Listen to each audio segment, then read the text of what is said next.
Hello, everyone. Welcome. Sorry for the short delay here. Wanted to get some technical issues worked out, but thank you for joining us in our next installment of our virtual training series for the Illinois Democratic County Chairs Association. My name is Dan Kovatz. I am the Executive Director of the Illinois Democratic County Chairs Association. Tonight we have a really good session for us.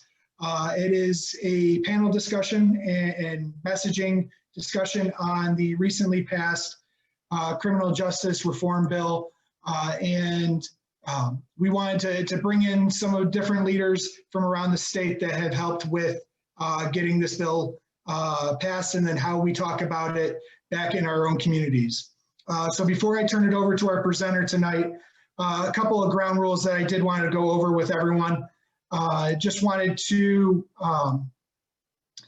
reiterate, we've got a large group of people here tonight. So wanted to make sure everyone, let's do this. Please be respectful of everyone. Everyone's muted during the session. So put all of your questions into the chat as we're going. We will ask them as we're going along to the panel. Also, we're going to be here for about an hour. So while you're here, turn your phone off. If you need to get some water, go ahead and do that. But make sure while you're here, you're present. Okay. The next thing, ask a lot of questions. The whole point of it tonight is to ask as many questions as we can. If we can't get to them, we will follow up with you and get anything answered that we possibly can. So before I turn it over, let's get just some quick answers going in the chat. Yes, I just saw one come in. We will be recording and posting this to our YouTube page. Dan, sorry to cut you off. Kristina's on here, but she's on here as Kam Buckner. So that I know you were looking for her earlier. Okay. It's two of us. She's a real Kam Buckner. Okay. Let me go ahead and so let's go ahead and get the chat going real quick. Everyone, if you could put where you're from throughout the state. We have a lot of county chairs on the call tonight, a lot of elected officials. Let's see an idea of where we're at from everyone around the state. And with that, I'm also going to introduce our president of the County Chairs Association, Kristina Zahorik, to say a few words. Hello and good evening. Thank you everyone for taking the time tonight to be on this important call. As we all know, last month we saw an historic piece of legislation pass the Illinois General Assembly, the Criminal Justice Reform Act. It's one of the 4 pillars of policy to address systemic racism put forward by the Illinois Legislative Black Caucus, and a reflection also of strong democratic values. And the need and desire for this type of reform was underscored just last summer when we saw a groundswell of grassroots support in nearly every community and every county in our state, including our southern counties as well. And some of these communities where we saw this support for our democratic values of justice and fairness were in former sundown towns. And it's important to say, I think, that the Criminal Justice Reform Act was drafted to improve justice for all, not just those of a certain color or geographic area. And since its passage, Illinois Republicans have been doing what they've learned under Trump, spreading information and lies, misinformation and lies about what this legislation actually is and is not. And so that's why we're here tonight, is to provide you with the correct information about what this legislation does and doesn't do. And we have invited IDCCA leadership member, State Representative Kam Buckner, to lead the discussion tonight. And also a couple of other friends are on the call tonight as well. Eric Peters, also another legislator. Eric Rinehart out of Lake County, the newly elected state's attorney. And I believe we also have our sheriff out of King County is on the call tonight as well, Ron Hain. So Kam, I'm going to turn it over to you. And again, thank you all for being with us tonight. Thank you, Kristina. Thank you, Dan. And thank you for all of you who have joined here tonight. I want to thank the Illinois Democratic County Chairs Association for providing us with this platform. This is an opportunity to talk about some very consequential legislation and what it means, as Kristina said, for all communities in the state. You all are obviously the backbone and the lifeblood of the state party. And so I thank you for all the work that you do and all you have done in the past. So we'll get right into it, right? The Criminal Justice Reform Bill, the Omnibus, which was titled HB 3653, contains many long-awaited comprehensive public safety reforms that will help make communities left behind by the criminal legal system safer. It prioritizes proven approaches that will strengthen oversight, transparency, and rehabilitation that can reduce crime, violence, over incarceration, racial disparities, and recidivism, while also, while also ensuring crime victims who have long been underserved by public safety systems have better access to recovery support. Unfortunately, there's a lot of misinformation, as Dan said, out there about this bill. Even worse than there being a lot of misinformation, there are many unequivocal lies being told about this bill. So tonight, we'll discuss ways for you all to promote and defend HB 3653 and try to dig through it and get you to understand some things that may not be clear and to clear up some of the misinformation. I'll start by giving a high-level overview on the bill's different components, and we'll also discuss who our supporters are, who the local, state, and national subject matters were, who helped us legitimize and validate the bill in its final form. So this bill really contains 5 main buckets: police reform, pretrial reform, victim services reform, prison reform, and sentencing reform. Now, I'll pause here for a second to say you'll probably hear me tonight often use the phrase criminal legal system, which really is the basis of what this is, right? I don't personally normally use the phrase criminal justice system because I personally don't believe that we have a criminal justice system. In fact, I believe that our current system, there's honestly no justice for victims of crimes. There's no justice for the criminally accused or for any of our communities. I think we prioritize convictions and sentencing and profits instead of correction, safety, and people, which was really the impetus behind this bill. One more thing I'll say before I get into the nuts and bolts of this is that, and I think Kristina touched on this, we've called this the Black Caucus agenda, simply because it's the brainchild of the Illinois Legislative Black Caucus after a summer and a year of racial and social and civic unrest and tumult. But this agenda is not only for Black folks. There is no community in this state, rural, urban, or suburban, who can't benefit from a better relationship with law enforcement, more reliable healthcare delivery, better funded schools, and a stronger, more equitable economy, which were the things that we attacked when we went down to Springfield in the lame duck session, but specifically for this criminal justice reform. It's good for Cook County, it's good for DuPage, it's good for Will, but it's also good for Madison, St. Clair, Monroe, Alexander, Pulaski, and Union. And this is what we want to shape the narrative so folks understand the benefit this brings to your community. The bill, as I said, contains many long-awaited public safety reforms that will help make all of our communities safer. In the bill, we attempted to replace policies that have failed to stop the cycle of crime and spread harm across our state. And we've done that in this bill by advocating for proven solutions. The policy in this bill can build trust and accountability. It can prioritize rehabilitation and safety to reduce over-incarceration, recidivism, and those things that we talked about in the past. This bill incorporated some bipartisan proposals to improve the criminal justice system and was further amended to address many of the concerns, not all of them, but many of the concerns that our friends in law enforcement had. It focuses on improving police relationships to keep all communities safe through accountability and equity. It focuses on reducing racial disparities and injustices in the criminal justice system that make us less safe, including ending wealth-based bail, increasing prevention and rehabilitation to replace over-incarceration. It's focused on helping more crime victims in communities hardest hit by violence be able to access recovery support. The legislation also focuses on the public safety priorities of crime victims. And that is why so many survivors of crime support the bill, and so many organizations that work directly with survivors of crime have supported this bill, especially those from the communities that experience the most violence. It increases access to victim services, combined with the broad impact of the reforms in shifting state priorities away from over-incarceration and recovery, this bill is a real victory for crime survivors. Once this bill is signed into law, it will be a critical tool to reduce trauma and stop the cycle of violence in many of our most vulnerable communities. One common incorrect narrative that I do want to address out the door is that the bill passage was a rushed process. And what I'll say to that is that for decades and for far too long, the criminal justice system and policing, has not worked the way that we wanted it to work. Conversations about these issues have been occurring for years, and many of these solutions have been discussed as part of them. Our job in the General Assembly, obviously, is to pass legislation that makes Illinois better and safer for every resident. So we pass these reforms because they address an urgent need in all of our communities. Illinois communities could not and should not have to wait for safety.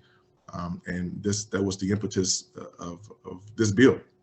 The past, the months leading up to the bill passage really showed a real clear sense of urgency and how important it was to fix the criminal legal system and adopt solutions that actually improve public safety. I'll say that again. We really are trying to improve public safety overall. And the truth is that these solutions can't wait any longer. Safety and justice for all communities should be an extremely urgent priority for all of us. This bill is the latest demonstration of the state legislature's multi-year commitment to keep communities safe and to keep crime victims safe by reforming public safety policies. And this bill was a result of 9 public hearings, right? 9 public hearings and 30+ hours of testimony and countless meetings with law enforcement, outside groups, community groups, professionals, prosecutors, trial lawyers, community members, all those folks who were stakeholders and had some vested interest in this. So we'll start off with the police reform piece of it. Excuse me. It strengthens oversight, training, transparency, and accountability mechanisms that will improve the trust that communities have in law enforcement with the men and women who serve and protect them. These changes were designed over several years in collaboration with the Illinois Attorney General, subject matter experts, and community-based organizations. They include enhancing police officer screening and certification processes. They include bolstering law enforcement training standards and oversight, establishing screening and minimum standards to help provide officers with mental health counseling, which is huge. It's something that we've heard from the law enforcement community. It improves expectations of an officer's duty to intervene upon witnessing misconduct by their colleagues and to render aid to those in need. And it bans the purchase of costly and unnecessary military equipment. And it requires, all police officers to be fitted with body-worn cameras by 2025. Now, what's important about that is that as folks talk about this being rushed, there are also folks who talk about this as if it takes place the second that the government pins it. Many of these reforms are progressive and they roll out slowly, and it's a multi-year process. So the body cameras themselves will not take effect fully until the year 2025. So we got some time to tweak and fix any unintended issues that may have been there, in the legislation. Supporters of the police reform piece of this were the ACLU of Illinois, BPI, and a number of other third-party groups who helped us work through this. In a nutshell, the police reform piece will improve public policies, procedures, and training to enhance public safety. It increases police practices and transparency. It establishes the trust from community members that is essential to not just keep communities safe, but to keep our men and women in uniform safe as well. It also will strengthen police accountability to ensure officers who undermine public safety by engaging in misconduct are held responsible, and police departments continue to improve their ability to advance safety in the communities that they serve. Pretrial reform, which is essentially the bail reform. It improves the fairness and effectiveness of Illinois' pretrial system. The bill requires that a judge's assessment of an accused person's risk to the public and his or her risk of flight and not their ability to pay a cash bond will be used to determine if they should be held in pretrial detention. To ensure these changes are implemented carefully and in collaboration with stakeholders, this bill, another one that's going to be progressively rolled out, this bill change will not be effective until January 1st, 2023. I'll say that again. The pretrial reform will not be effective until the first day of the year, 2023.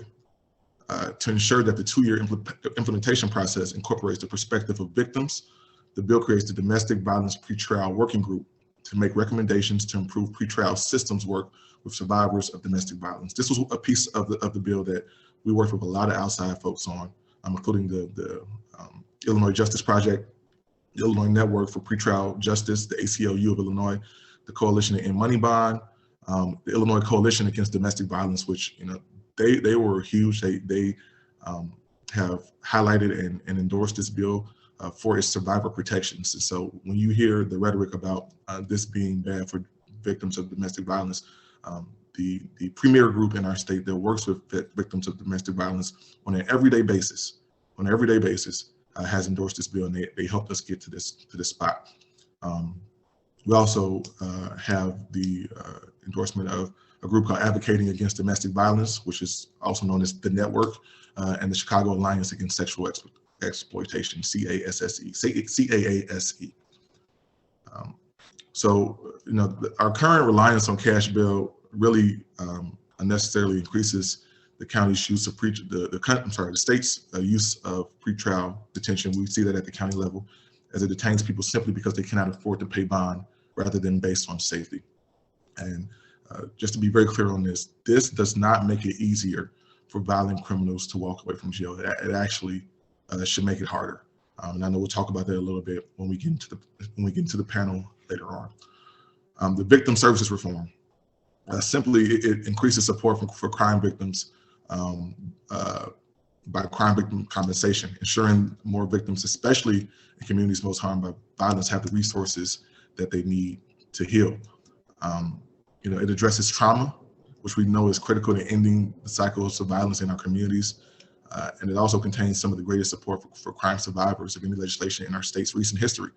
It helps remove the barriers to recovery for survivors that can stop cycles of harm and violence by removing arbitrary deadlines and improving coverage at the state's victim compensation program. Survivors who often go unhelped will have unprecedented support through this new piece of the bill. Prison reform. This bill includes changes to our correctional system that will reduce recidivism, decrease our costly over-reliance on prisons, and improve safety for people incarcerated and prison staff. It would also strengthen prison oversight and accountability. These changes include creating more opportunities for incarcerated people to participate in rehabilitative programs for time credit off of their sentence. The reforms, we've seen this done in other states, and they've proven to reduce recidivism. It also improves basic treatment of pregnant prisoners. Gives women who are incarcerated and pregnant access to prenatal care and nutrition. It ensures that if someone dies in custody, the cause of death is properly reported. And it requires that incarcerated people be counted as residents of their last known address, starting in the 2030 redistricting process, so after the next census. We had a lot of support on this from folks like the Alliance for Safety and Justice, Crime Survivors for Safety and Justice, and the John Howard Association, among others. The sentencing reform package.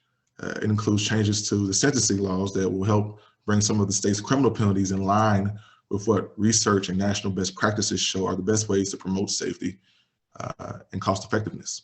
These changes include requiring community supervision for people who were convicted of low-level and nonviolent felonies and who have otherwise less than 4 months to serve in prison, ensuring that mandatory supervision release terms are focused on the period of time that people leaving prison are most likely to reoffend. It limits felony murder charges from being too widely applied to people who did not directly participate in the actions that led to someone's death. I'll repeat that again. There's rumors going around that it negates the felony murder law. It doesn't. It limits felony murder charges from being too widely applied to people who did not directly participate in the actions that led to someone's death. And it ensures that the ability to impose mandatory minimums or increase years in prison focus on sanctioning only the most serious and violent crimes.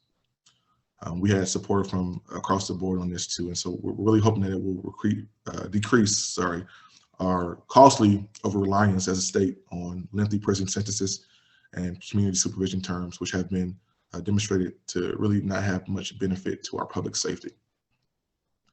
So, and those are high-level updates about what is in the bill, but I think I want to directly address some things that I've been hearing from opponents of the bill that just have not been true. I'll tell you. So, what does the bill do? It modernizes sentencing laws. Yes. It ends cash bail. Yes. It institutes certification and decertification programs for statewide for police officers. It requires the use of body cams. Yes. It amplifies law enforcement training standards. It connects substance abuse treatment programs with first responder duties.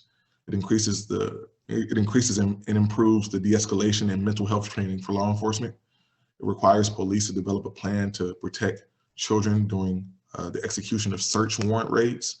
And it bans the use of chokeholds. And it creates a task force to examine the judicial doctrine of qualified immunity, which is something we'll bring up in the panel later this evening. What does it not do? All right, this is extremely important to, I think, all of us, because we've heard the talks about what this bill means in a practical sense for our communities. This bill does not defund the police. I'll say it again. This bill does not defund the police. That is something that we've heard from lobbyists and some folks on the opposition side of this to scare people away. This is not a defund the police bill. This is not the defund the police bill. In fact, the mechanisms in this bill only serve to incentivize when departments follow the rules, not to disincentivize or not to punish when they don't on certain things like the body cam. So that was one of the tropes that was being used to call it the defund the police bill, which is not. I said that 5 times. So I just want to make sure we all got that. It does not change or take away collective bargaining rights for law enforcement officers. It does not change or take away collective bargaining rights for law enforcement. It does not allow those that are charged with serious crimes and violent crimes who are a risk to a person or the community or at risk of being a flight risk to be released. It does not allow that. And it does not prevent a judge from revoking pretrial release. The last thing I'll say, it also does not alter prison time for those who are serving time for heinous crimes. It does not alter prison time for those who are serving time for heinous crimes. So that was a lot, and there's more that we'll talk about. I know there was one question about body cams and whether or not officers can view the footage on their body cams. The way the bill is written, it is supposed to mandate that each department have a process in place. It just doesn't give officers the right to independently review their body cam without the approval of their supervisor and of their department. So, there's some more things that, like I said, we'll talk about during the panel discussion. But if we are, Dan, if we're good to go, I'll go straight into our introductions. I'm not sure if Senator Peters has joined us yet, but I'll start. Senator Peters has joined us, so yes, you're ready to go. Okay, I'll start with him. So thanks for bearing through that, folks, and we'll get started with our panel. I want to introduce, we've got a great group of folks here tonight. First, Senator Robert Peters. Senator Peters represents the 13th District in the Illinois State Senate, the seat formerly held by Barack Obama. He's been in the General Assembly since January of 2019. During the 101st General Assembly, his first term, Peters was the chief co-sponsor of 13 bills that were signed into law, including legislation on banning private civil detention centers and ending pay-to-stay practices in correctional facilities, and expanding access to SNAP benefits, preventative HIV treatment, and apprenticeships for youth. He has cited improving the Department of Children and Family Services as his top legislative priority. And 3 of his co-sponsored bills focused on this agency, requiring expansion of post-adoption supportive services, collection of feedback from youth transitioning out of foster care, and the provision of preventative care to reduce homelessness, incarceration, and unemployment. In October of 2020, he introduced a bill along with Representative Justin Slaughter to end the use of cash bail in Illinois, which was the impetus for the provision that we saw in the criminal justice reform omnibus. In December 2020, Peters was elected by his colleagues to chair the Illinois Senate Black Caucus. I have the pleasure of calling him my friend, my colleague, and my senator, Robert Peters. Next, Kane County Sheriff Ron Hain. Sheriff Hain has served in law enforcement for over 22 years. He has worked in varying capacities, including as a narcotics officer, a K-9 handler, a SWAT team leader, and he's developed, implemented, and supervised the Sheriff's Office Criminal Interdiction Team. Sheriff Hain is a nationally recognized expert in interstate criminal and terrorist interdiction. Sheriff Hain has received 5 Meritorious Service Awards and 2 Deputy of the Year Awards. He was also twice nominated for the Kane County Officer of the Year Award. Sheriff Hain also received the nationally presented Relentless Award in 2013 for his work in criminal interdiction. He was elected to Kane County Sheriff in November of 2018, and his team immediately implemented employment diversion programs into the jail, along with medically assisted treatment to support and redirect inmates with drug addiction issues. Sheriff Hain has been focused on keeping the residents of Kane County safe while driving down recidivism and crime rates. Sheriff Hain.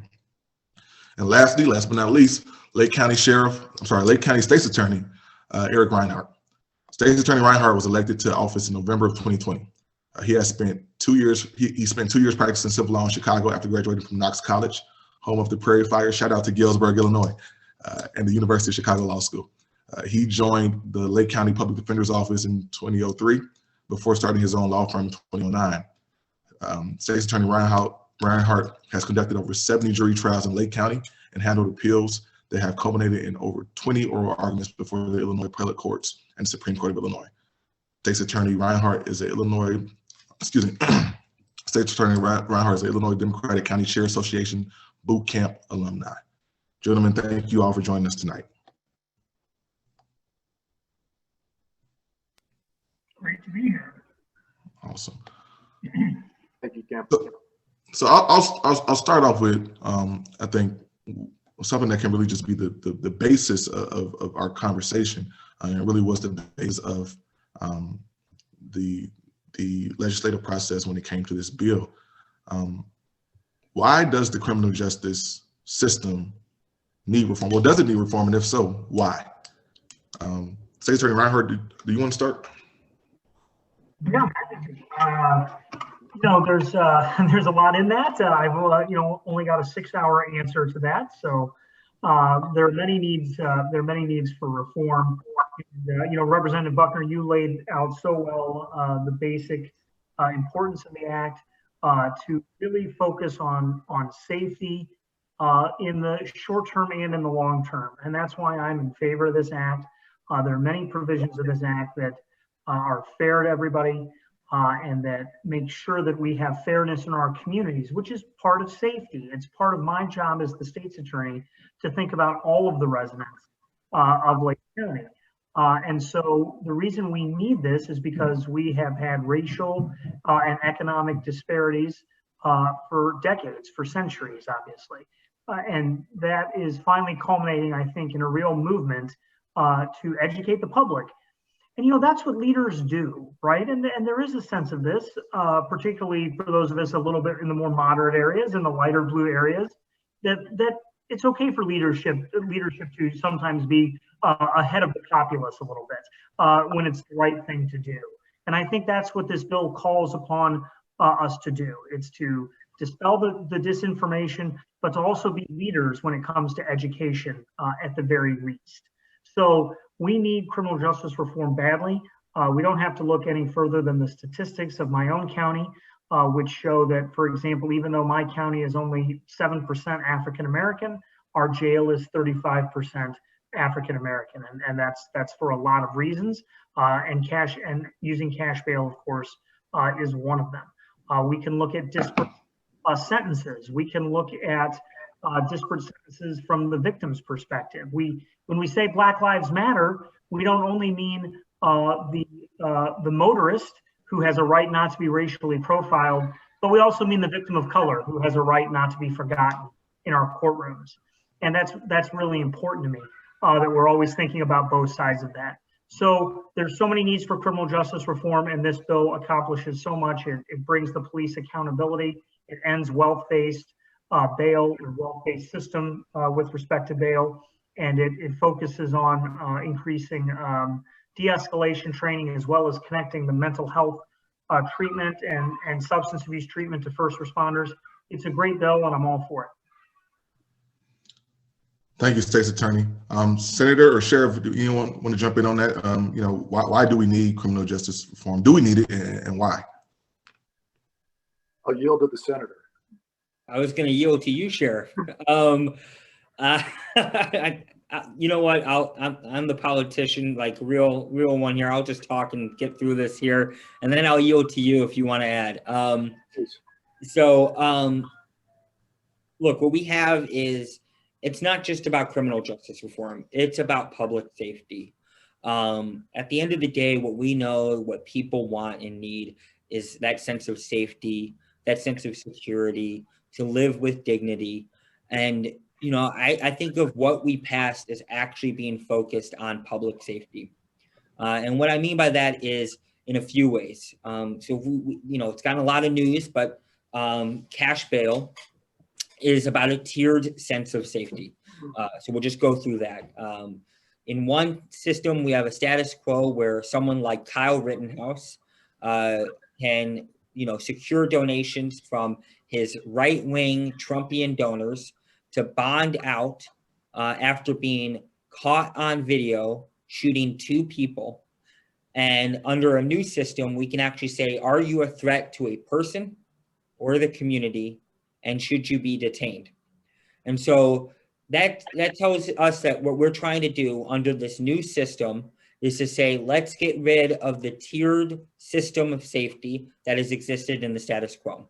A system that says that if you're poor, you have a weaker, worse tier of a system. If you're poor and Black, it's even worse. And if you're poor, Black, and a woman, it's even worse. Let's focus this system on someone as a threat. So that's A. B, the other part about bond that's important is that it is a historic piece of legislation, the fact that domestic violence advocates and sexual assault survivor advocates have come out in support of them. The Illinois Coalition Against Domestic Violence has stated around ending cash bond that it is criminal justice reform that puts survivor safety first. That's the Illinois Coalition Against Domestic Violence.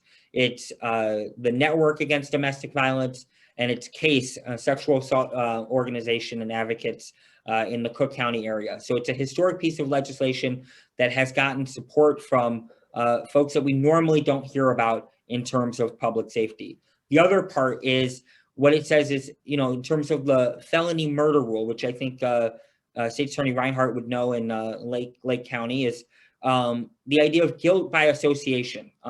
It's a way to stack on charges on somebody who hasn't actually done anything or did not intend to do anything in terms of murder, and that they don't get stacked onto charges, and it can ruin their life, and it can take them down into prison. It can ruin their family. It sort of destabilizes the community. And then the last part that I'll get into that is very important that we don't talk enough about, we expanded victim services. So, working with Attorney General Raul, in this bill, we said if you are a victim of crime, a survivor of crime, you're going to get more victim services and more support than you had during the status quo. And so what we know is over the last 30 to 40 years, we've had the same failed system of tough on crime policies, and yet nobody feels safe. That's whether you're on the south side of Chicago, you're in Carlinville, Illinois, you're in Vermilion County, wherever you may be in Illinois, people don't feel safe. And what we know is safety. What everyone knows, when we close our eyes and we imagine the safest moment, we think about our family. We think about that teacher who looked out for us that one time. We think about Thanksgiving dinner. We think about Christmas. And what we say with this bill is having wealth-based detention means less food on your table, less of an opportunity to enjoy that Thanksgiving, less of a chance to have that Christmas, and less of a chance to actually be able to live the life you deserve to have. And so for me, when I think about criminal justice reform, I think about public safety in the 21st century and saying, to sort of finish this off, and, I was born deaf with a speech impediment, so I'll talk forever, is if the Bears, let me back up. The Bears have been having the same policy over and over again when it comes to their quarterback, when it comes to their system, and it doesn't work. And we all get mad. So I think we need to have the same critique of what we've been seeing for the last 40 years as we've had for the Bears when it comes to their quarterbacking. And we need to think about it as the stakes are a lot higher than the Bears QB situation. And so for me, if the 40 years have been a system that's failed for everybody across the board, then the next 40 years is an opportunity to do something different and do it right. Thank you, Senator. Sheriff Hain, if you don't mind, I kind of want to shift because a lot of the conversation has been based on what this means for survivors and victims of domestic violence, right? And, you know, those of us who are not in law enforcement have never gotten a call to show up at a home after somebody's been, been through a situation like that, right? And so this bill really, and I mean, this might be a back and forth between you and Senator Peters for a little bit, but this bill really was intended to create more safety protocols for them. So when an officer is responding to, and I'm going to roll two things into one on this one. When an officer is responding to a incident that may be a domestic incident, and they are, they're trying to calm the scene down and figure out what's going on, and then afterwards, it goes to the state's attorney and whatnot. What things do you think that the men and women who serve under you and who serve the people of Kane County, what things do you think that they require to do their job in a safe way, so that not only does it that you control the situation at hand, but that you don't come back there 2 days later, for the same thing, right? So as far as like holding folks for those for those crimes and the like. Can you just talk about kind of what that looks like from your perspective, and then Senator Peters, can you jump in and talk about the safety protocols that have been put in place in this bill to kind of alleviate some of those fears? Certainly, Representative Buckner, and I'm sure State's Attorney Rinehart can chip in on that as well, because that's really a big wheelhouse of the State's Attorney is domestic violence issues. So what I do see in this bill, and I have to couple domestic violence crimes with electronic monitoring, cashless bail. So I'm getting a little bit of feedback here. I'm sorry if that's going to slow me down a little bit. But so what we're planning to do here in Kane County, and again, our State's Attorney, Jamie Mosser, who is new in office as of November, a fellow Democrat of mine, are forming many new initiatives that support our own criminal justice reform here in Kane. And I think it's really important to identify the needs of each community as they roll out, and of course, under this bill. So as our deputies go forward to a domestic violence call, and Representative Buckner, that's a great example.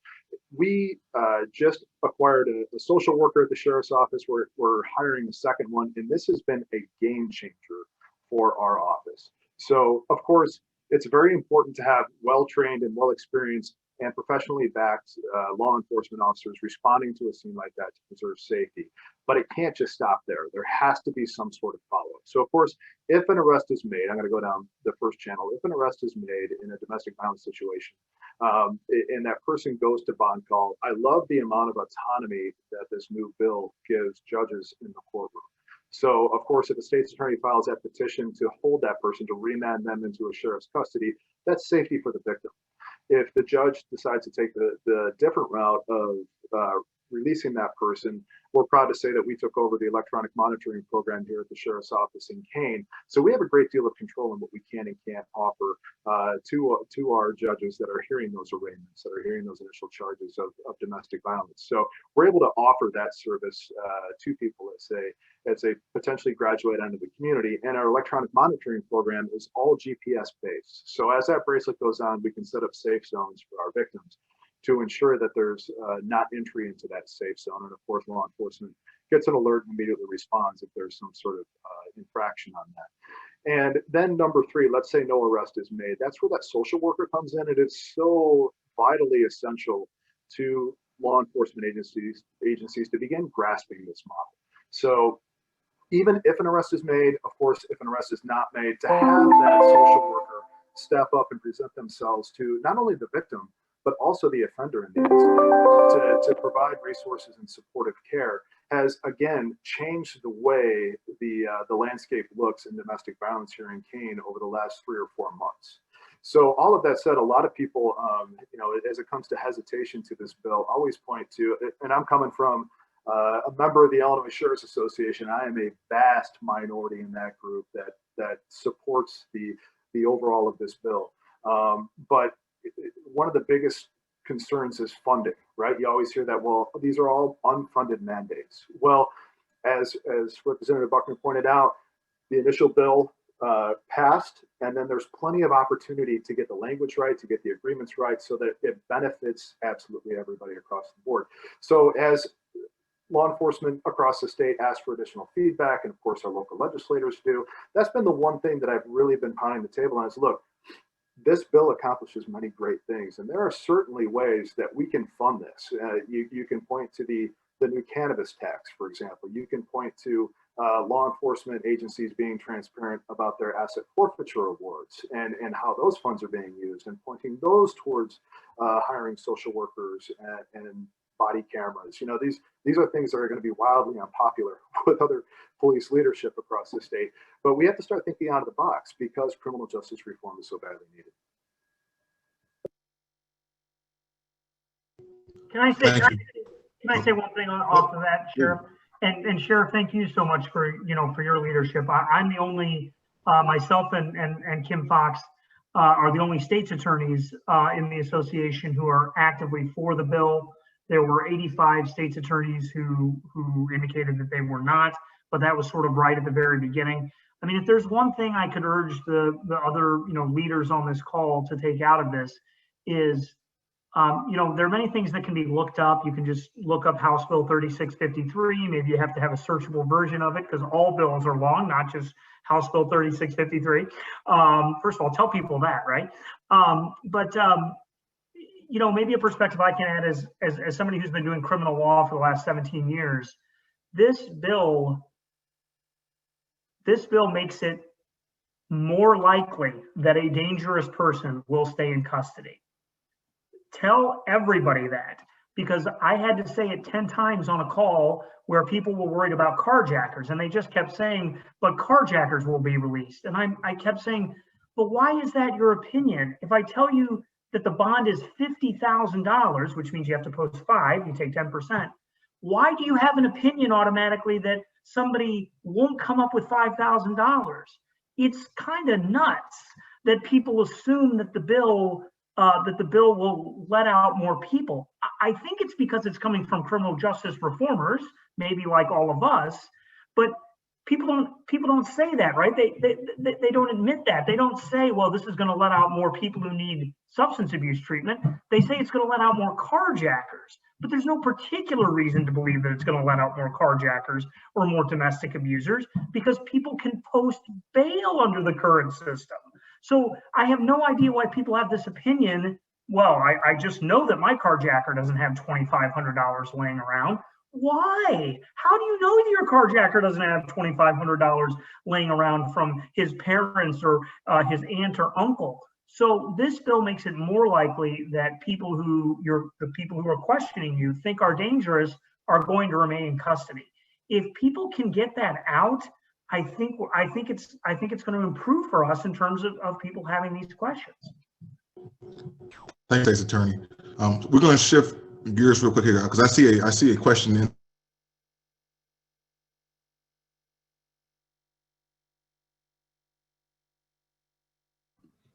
Cam, I think your sound went out.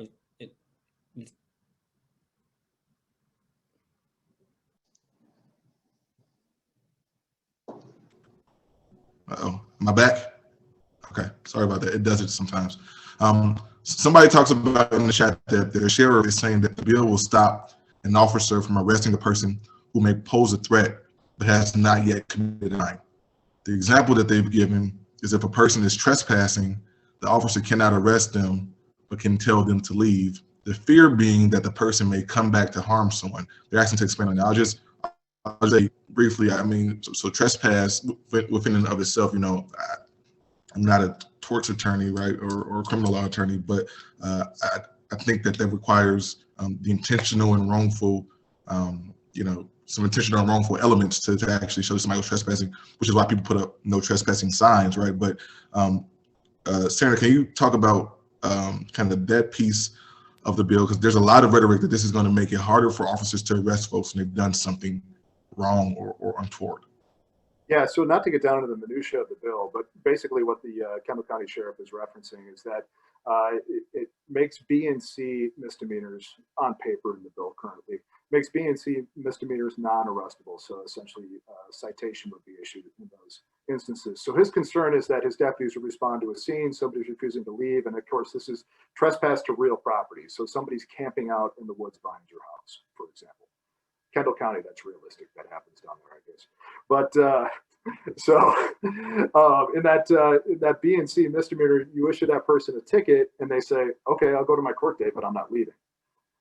My argument to Sheriff Baird, and we've gone back and forth on this, is well, then that escalates to, well, you're resisting a peace officer, which this new statute also addresses resisting a peace officer, where you have to have a predatory preceding offense to that before you can make an arrest. So to me, that criminal trespass to land would be your preceding offense to be able to make an arrest for resisting a peace officer. So again, I don't want to get all the way down into the minutia of the bill.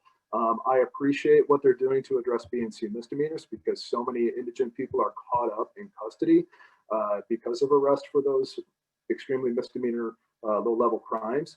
But there are backup offenses that people can be taken into custody for and be removed from a premise if that is truly a concern. Thank you for that, Sheriff. I'm actually want to ask you another question while we're on this. A lot of the rhetoric also is around body cams, right? And as I said earlier in my introduction, the law is really designed to make sure that if a supervisor or department policy allows an officer to look over the body cam footage, then they can, but they don't have the right and the ability to look over it independently by themselves. Can you walk some of us who are unfamiliar with this, like through the process of what body cam review may look like and how that coincides with what was going on with this bill? Absolutely. So we're really proud. I took over as sheriff in December of 2018. 2019, we worked to upgrade our entire dash cam system and get body cams at the same time. So we enacted that early 2020. Now we're almost complete with our body cam rollout across our agency. So we're proud to be kind of at that leading forefront that was able to figure out the funding mechanisms. So when our deputies make a traffic stop, perhaps make an arrest, go to a domestic violence incident, there is confusion about some of the wording in the bill that the officer themselves cannot write their police report until, they cannot review the body camera footage until after they write their police report. So there's some concern that there's going to be a measure of perjury there. If just one word is off, if one sentence is off, the messaging that's out there right now on the conservative side is, look, it's just meant to trap law enforcement. But police officers, when they access the body cam footage, need to have authorization from a supervisor. And it's just a simple flip of a switch in the administrative side of the system to be able to authorize that access. And then you have that logged proof that, okay, a supervisor gave access to that deputy to view that video footage. And as long as that is logged and clearly presentable in court, and of course, clearly presentable to any police review board, I see no issue with that, that flow of access. Senator Peters, you want to jump in and say anything about the crafting of it and why the language was the way it was in the bill when it came to the body camera component? Yeah, let me just say I want to thank these two, Sheriff Hain and State's Attorney Rinehart, because I feel like these questions are being asked, and I've been so used to actually having to be the one to answer them, and those two are just stepping in right away and on top of it. I just want to say thank you. I really appreciate it. In terms of crafting the bill, yeah, I mean, the first thing I'll say is, we keep hearing this sort of talking point about how this happened in like the middle of the night and they were shocked. That's not true. This was 9 hearings, 30 hours. So that's the first part. The second part is many components in this package, in this bill, are bills that have been around for quite some time. They've been introduced, for years, and we've seen actually people who say that they're surprised about what's in the bill actually have filed witness slips or opinions on similar or equal pieces of legislation that have existed for years. And so we have a bill that is the culmination of years of work that included 9 hearings that were 30 hours long. There were conversations had with stakeholders across the board, from law enforcement to criminal justice reform advocates. Particularly for me, I cared about ending cash bond. I know for a fact, I was just a community organizer when we first started taking on this issue, and we actually introduced the first iteration of this, called the Equal Justice for All Act, in 2017.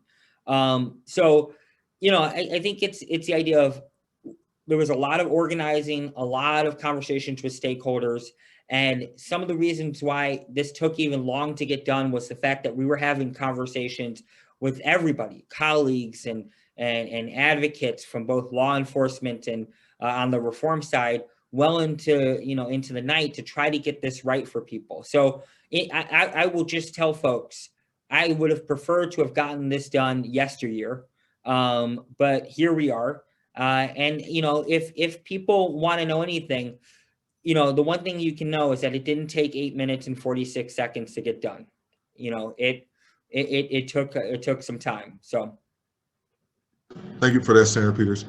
So State Attorney Rinehart, one thing that I've been hearing a lot about, which I know is patently false, is that this bill would completely ban anonymous complaints, right, against police officers law enforcement officers who did something wrong. And so the scare tactics has drummed up this thought that Joe or Jan officer who has spent 40 years in the Chicago Police Department working in the 7th District, or who's a sheriff in Iroquois County, who's had a stellar career, find someone who's upset with them for some reason, and they make an anonymous complaint, and then their years of service go down the drain. I know you talked about this some in the email that you sent around at one point. Can you just talk about the way you see the anonymous complaint piece of it, and how that compares to what people can already do now? Yeah, I think that, nothing, well, there's a few parts of it. I think that there's the removal of the affidavit requirement, which I think that's fine. Nobody needs an affidavit if they want to complain about me as a lawyer to the ethics panel called the ARDC. You don't need much of an affidavit to make a complaint against the doctor. And so the affidavit requirement was never super helpful. With respect to the anonymous complaint, I look at it as just more information. It doesn't require chiefs or sergeants or anybody else to do something automatic because of the complaints. We have to be able to protect people who are afraid of law enforcement. I mean, I got to be honest with you. When I was running for state, there would be people who would say, well, I don't want to upset the state's attorney. And they didn't mean because they were lawyers. They meant they didn't want to upset the state's attorney because they thought they'd get in trouble. Okay. Now, my opponent would never get somebody in trouble because they were supportive of me. And I don't think police are going to, but people are scared is my point. And obviously most police are not going to retaliate because there is a signed complaint. But on the other hand, people are scared. And so we have to be able to get that information flowing into the system. And it has to have some ring of truth to it. And the anonymous complaint may lead a supervisor to look at a body camera, and something like that just is good, right? If there's more checking of specifics of body cameras, right? I'm sure the sheriff will agree with me. Rather than broad complaints, he'd rather hear, even if it was anonymous, he'd rather hear on February 10th, this thing happened at 7 p.m. and you can check a body camera, et cetera. So if it gets more information into the system, that's good. But smart leaders like the sheriff and others will know how to deal with the anonymous complaints. I just want to underscore, this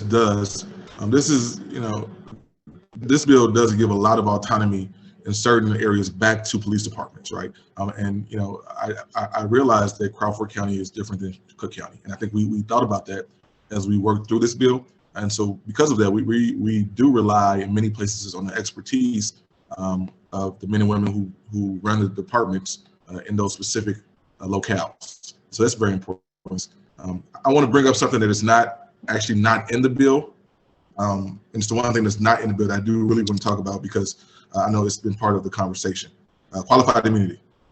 So for those of you who aren't extremely familiar with it, qualified immunity it's not the law. It's a judicially created doctrine that shields government officials from being held personally liable for constitutional violations, like the right to be free from excessive police force, for money damages, and it's a federal standard. As long as the officials the law enforcement officers in this case, did not violate clearly established law. There's a lot of talk about qualified immunity. We created a qualified immunity task force within this bill. There is still talk at the federal level about the federal government qualified immunity under the Biden administration. But Senator Peters, can you spend some time just kind of digging into qualified immunity? And you know, people have used it and the thought of it as a scare tactic on, once again, why this bill was a bad bill. And then folks who don't think that this bill went far enough also have talked about qualified immunity not being there as on why this bill is not a good bill. So could you talk a little bit just about QI and kind of the broad strokes of that and this and how we talked about it and thought about it and negotiated on this as well? Yeah, I mean, so initially in the bill we had reforms when it came to qualified immunity, and we weren't able to get that done in terms of getting rid of qualified immunity. What we did is we got a task force to work on qualified immunity and figure out a way to address qualified immunity. And what we also know is that at the federal government, there's been a movement to address and get rid of qualified immunity under the Biden administration, and with Democrats leading in the House and Senate. So yeah, I mean, it is qualified immunity. How do I talk about this? So one of the things is, let me not try to explain the policy as much. Let me explain the organizing here, because in layman's terms, the best way to put this is qualified immunity is essentially that a police officer would have, let's say they committed something that was abusive or unjust and it was unique, they'd be given qualified immunity is usually how it goes, right? This is usually how it's best addressed in layman's terms.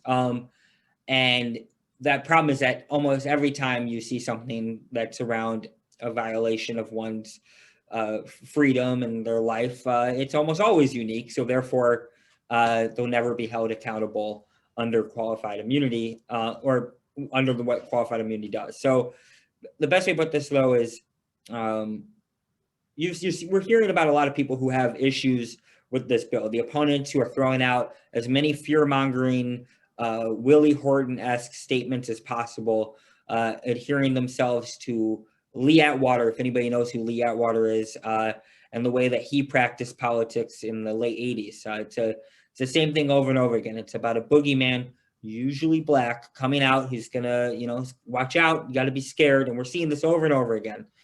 At the same time, though, unlike back then, there's been a massive amount of organizing to bring about change to our world. If I said the last 40 years was about failures to keep people safe, and the next 40 years is about us actually winning that safety, part of that is because people such as yourselves who are on here and across the state and across the country have been organizing to bring about these changes.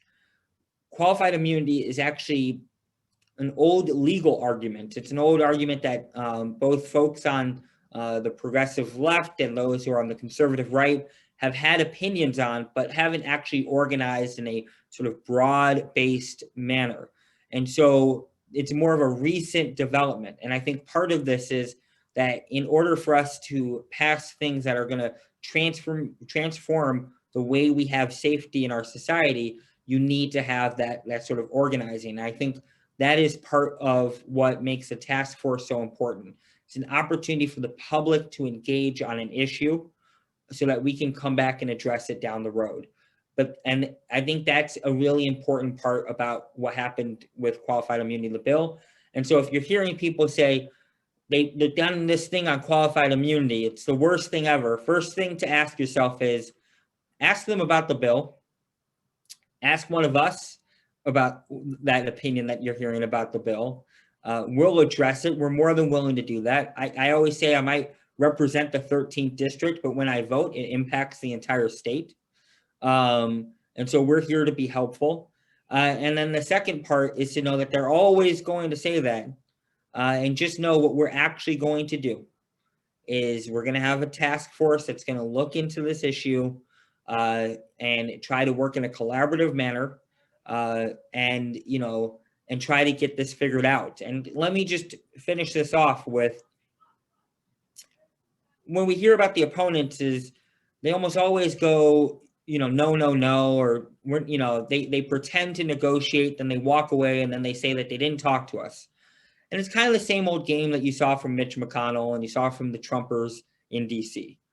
We're seeing that here. It's the fact that if we want to get stuff done that's going to improve things, it's not going to be no.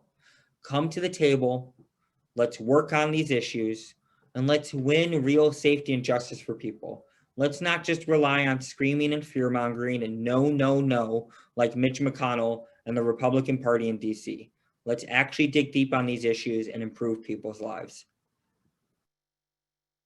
Thank you, Senator. And just to highlight what Senator Peters said, there are many members of the House Democratic Caucus and the Senate Democratic Caucus who were extremely married to the qualified immunity kind of negation being in this bill, and the fact that that it didn't get in the bill, it's not in the final bill, really speaks to the fact that we did have conversations, we did negotiate, we did hear what our colleagues from the opposition, quote unquote, had to say about this, right? And so it's hard for me to listen to people on one end say that this was rushed and we didn't have those conversations, and then to also hear my colleagues who were very, very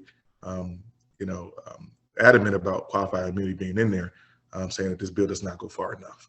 So I mean, I think we should keep that in mind as we talk to other folks about this. This was a process, and we went through a complete process. So I see something in the chat that talks about. Sorry, Representative. I think State Attorney Rinehart has his. Oh, I'm sorry. Well, and I don't want to get. And I know we're talking a little bit about messaging tonight and how we would tell people throughout the state this, and I don't want to get too in the weeds of the process. But the State's Attorney's Organization and the Sheriff's Association, or I shouldn't pick on the sheriffs, many law enforcement groups came out hard against the bill while qualified immunity and the changes to collective bargaining were still in the bill.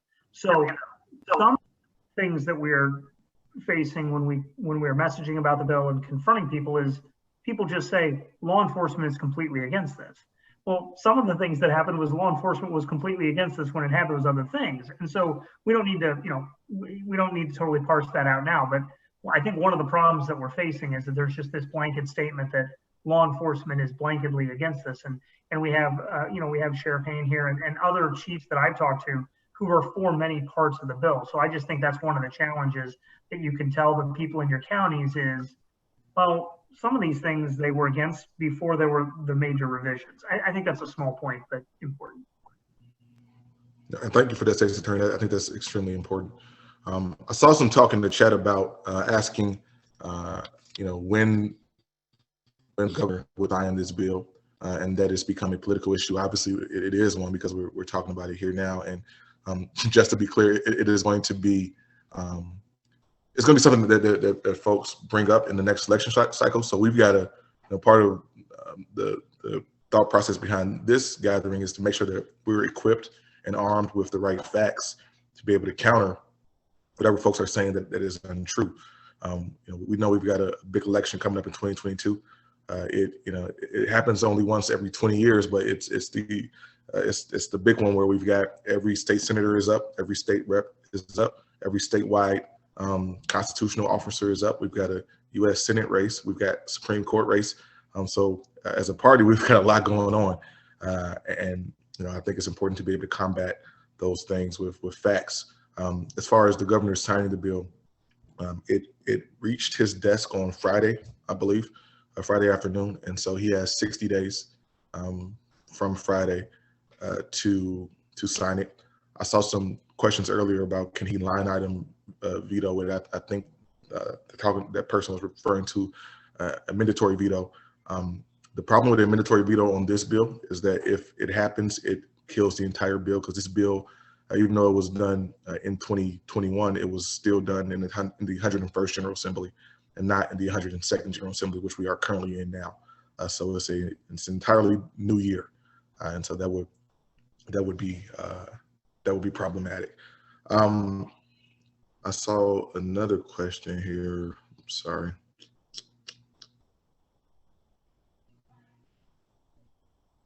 Oh, so Senator Pete, this may be something that you can chime in on, because I know this is in your wheelhouse. But the question was about prison populations, right? And counting folks in their home zip code as opposed to the zip code in which the prison that they're incarcerated in is. And the person makes a salient point about, if something happened to that building during a disaster or an emergency, that the resources would come from that zip code. So why would those folks be counted in their home zip codes? Senator Peters, you want to talk about kind of the logic behind that? So is this about prison gerrymandering?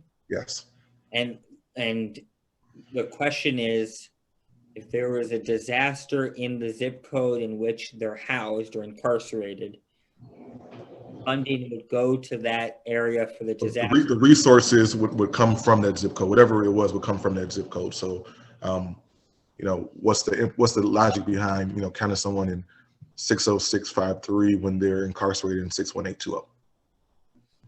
The logic is that this is a big question. So the logic is that oftentimes people who are incarcerated come from, say, the city of Chicago, and yet people who represent where they're incarcerated currently benefit from having that incarcerated person on terms of financially for the state or for their own district,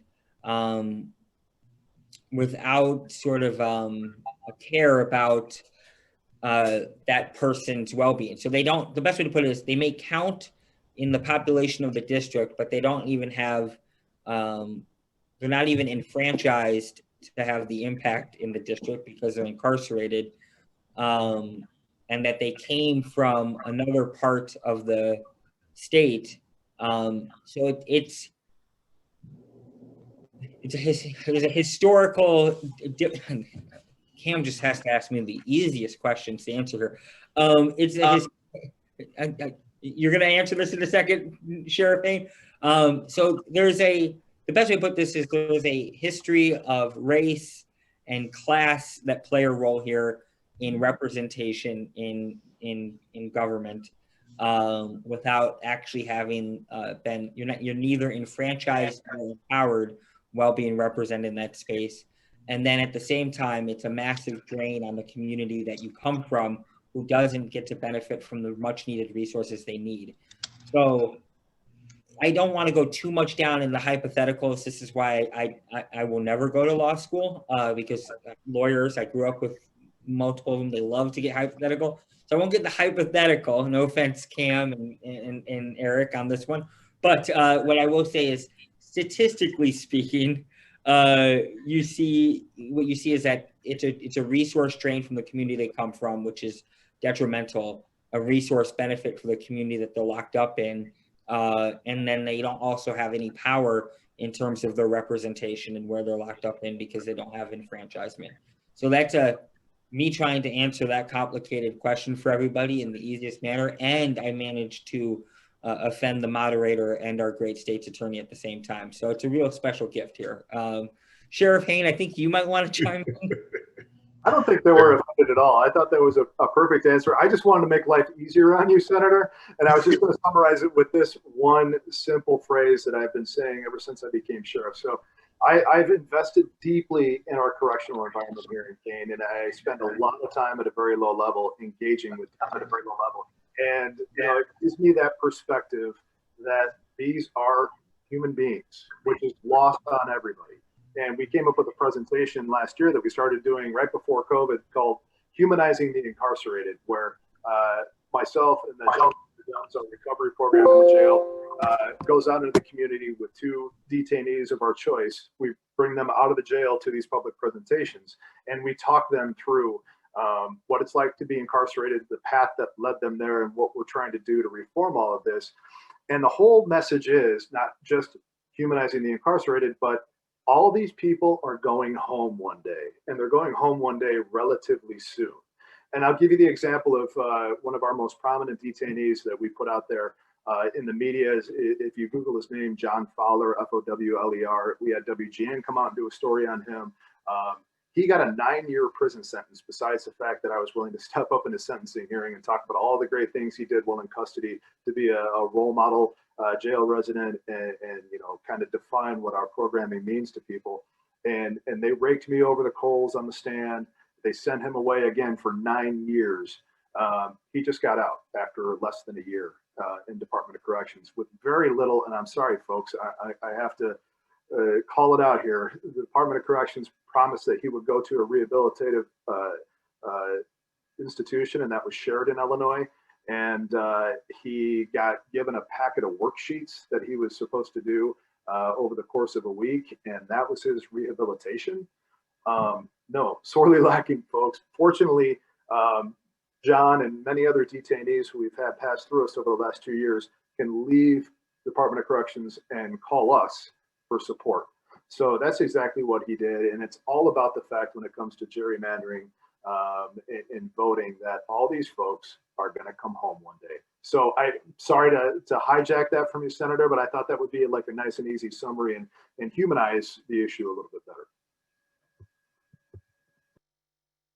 Well, look, thank you so much, and we'll put a pin in it there. I think the takeaways here are a few things. I think one, this bill really does give more autonomy in many cases to departments to shape their policy, to do what makes sense for the region or the location or the city or the town or the village that they're in. It is stronger for rehabilitation, so we can stop filling our jails with folks that really don't need to be there. They need to be somewhere else getting help. It makes, I'll say it again, I know State's Attorney Rinehart has been hammering this home, harder for violent criminals or folks who have been accused of violent crimes to walk among us. The dangerousness score or the dangerousness algorithm that the judges use is put there to make our streets and our towns safer. So we have to remember that. And the last part I'll say is that this was not rushed. It was passed in the middle of the night because we spent all day, days and days and days trying to make it right for the people who wanted changes. And as State's Attorney Rinehart said earlier, we took out some very big pieces of the bill to appease some of the opponents, and they still opposed it at every turn. So this is a big bill. It's going to take a very, I think, long time for everything to kind of come into fruition and to work the way we want it to work. It rolls out progressively. As I said earlier, some of these things don't take place until 2023. Other things aren't mandated into 2025. So we're going to spend the time and do the work to get this right. This is not an end. This is a beginning. And so I appreciate everybody's interest in this. It's not lost on, I think I speak for Senator Peters as well, it's not lost on us that you guys are being bombarded by people who are saying things that just aren't true, bombarded by people who are, talking about this in a very provocative way. And once again, I'll say this is not just for Senator Peters' neighborhood of Hyde Park or my neighborhood of Bronzeville here in the city of Chicago. This is supposed to create a streamlined, systematic it should assuage the issues that have happened with law enforcement in our state for a very long time, from stem to stern, from top to bottom, from left to right. And so we'll continue to work through it. Is it perfect? No. Is it the panacea? No. Is it the silver bullet? Absolutely not. But it is a step in the right direction. And I think that Illinois has a real chance through this to be the tip of the spear nationally and nationwide to show how we can do this in a collective, in a corporate, and a transparent way to make sure that we're getting to a better spot. So I want to thank Lake County State's Attorney Eric Rinehart, Kane County Sheriff Ron Hain, and my State Senator Robert Peters for joining us tonight and helping us talk through this. And I will toss it back to President Zahorik. Thank you so much, Cam. And again, thank you everybody for staying on this call tonight. This is really important. I just want to highlight a couple of things. Reforms are about safety. That's what this bill is about, and that's what we want to remember, and that's what we want to talk about. In addition, the other side wants to find wedge issues, right? That's what they're about. They're the party that has been for so long and so good at just saying no, right? And finding that scare tactic, fear mongering, and all of that other nonsense. And that's what they're trying to do here. We as the party Democrats are about solutions and finding real answers that help real people. And that's what this bill does. I think about, nobody on this call, no one who is supporting this legislation wants any community to be less safe, right? None of us do.